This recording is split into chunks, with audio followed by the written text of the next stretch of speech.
শুভ সকাল সবাইকে। কেমন আছেন সবাই? হ্যালো, আসসালামু আলাইকুম। তো আজকে ব্লগটা শুরু করছি সকাল থেকেই। আমি যে চালের গুঁড়াটা করেছি এই গুঁড়াটা আমি রোদ্রে শুকিয়েছি। তো আবার আরেকটু রোদ্রে দিতে হবে। তো আজকে ছাদে আবার দিয়ে আসবো রোদ্রে। যেহেতু কয়েকদিন ধরে রোদ উঠছে ভালো, তাই চিন্তা করলাম যে চালের গুঁড়িটা করে রাখি, পরবর্তীতে হয়তো বা রোদ নাও পেতে পারি। তো এখন এই যে বাচ্চাদের জন্য একটু টিফিন রেডি করব, স্কুলে যাবে ওরা। তো নাগেট ছিল ঘরে কয়েকটা, কি টিফিন দিব চিন্তা করছিলাম। তো নাগেট কয়েকটা ছিল, তো এই নাগেট কয়েকটা ভেজে এখন একটা রোল তৈরি করে দিব আমি। তো নাগেটগুলো আমি কেটে নিয়েছি, নিয়ে আমি এখানে পরোটার মধ্যে ডিম দিয়ে ভেজে নিয়েছি আগে, তারপর এই নাগেটগুলো দিয়ে দিব। আর যে সসগুলো আছে মিক্সড সসগুলো এগুলো দিয়ে দিব, মেয়োনেজ সস এগুলো দিয়ে শসা দিয়ে আমি রোল করে দিয়ে দিব। ঝটপট একটা ফাঁকিবাজি নাস্তা। এটা আবার নাগেটস দিয়েও কিন্তু ভালো লাগে, খারাপ লাগে না। তো টিফিন রেডি করে আমি আজকে একটু স্পেশাল রান্না করব একজনের জন্য, আমার পাশের বাসার মেয়েটার জন্য একটু স্পেশালভাবে আমি আজকে একটা প্লেট সাজাবো। তো সেই অনুযায়ী আমি আজকে সকাল থেকে রান্নাগুলো বসিয়ে দিয়েছি। তো এখানে আমি চিংড়ির মালাইকারি করেছি। তো চিংড়ির মালাইকারির রেসিপিটা আমি আরেকদিন একটা ব্লগে শেয়ার করব। আমি চিংড়ির মালাইকারিটা আজকে অনেক দিন পরে রান্না করেছি, খেতে খুবই টেস্ট হয়েছিল। আর এখানে আমি আস্ত 2টা মুরগির রোস্ট করব এখানে।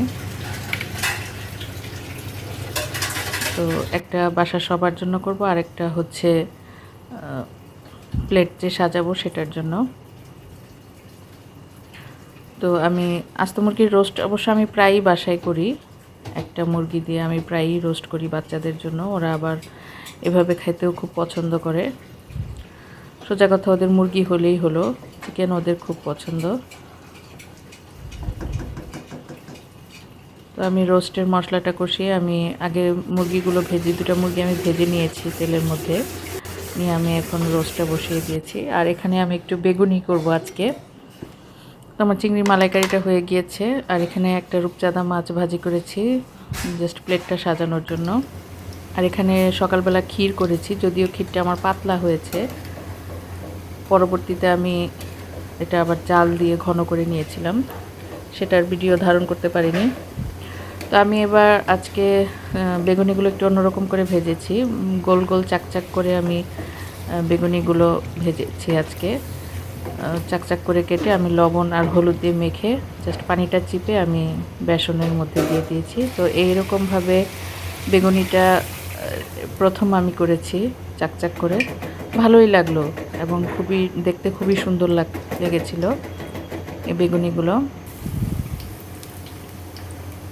তো চিন্তা করলাম যে এবার রোজায়, আসন্ন রোজায়, আমাদের রোজা তো সামনেই আছে, 3 মাস আছে বা 4 মাস আছে, ইনশাল্লাহ যদি সুস্থ থাকি, ভালো থাকি, এভাবে বেগুনি ভাজবো। এবার চিন্তা করলাম যেভাবে বেগুনি ভাজলেও অনেক সুন্দর লাগে, লম্বা লম্বার থেকে গোল গোলটাই ভালো লাগলো। দেখলাম চাকচাক করে কেটে, পাতলা পাতলা করে কেটে যে বেগুনিটা করেছি আজকে, খুব সুন্দর লেগেছে এবং খেতেও ভালো লেগেছে। তো এই যে প্লেটটা সাজিয়েছি, আর এখানে রিলসের জন্য কিছু ভিডিও করে নিচ্ছি, ছবি রিলসের জন্য। তো বাসার সবার জন্য একটা প্লেট সাজিয়েছি, একটু কালারফুল করে সাজিয়েছি। এখানে লাল টমেটোও দিয়েছি, আর শসা কুচি করে রেখে দিয়েছিলাম, শসাটা চাক করে দিলে ভালো হতো।